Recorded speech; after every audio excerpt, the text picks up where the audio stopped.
the test of the emergency alert system.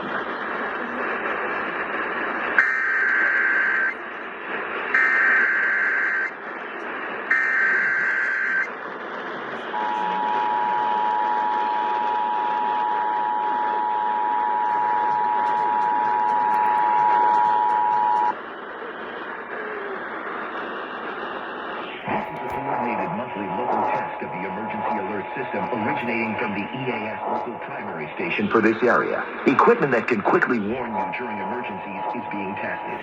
If this were an EAS actual emergency, such as a tornado, a toxic material release, nuclear plant accident, or other state or local emergency that affects your safety, official messages would have followed the alert tone. This station serves the Southeast Michigan local operational area. This concludes this test of the EAS system.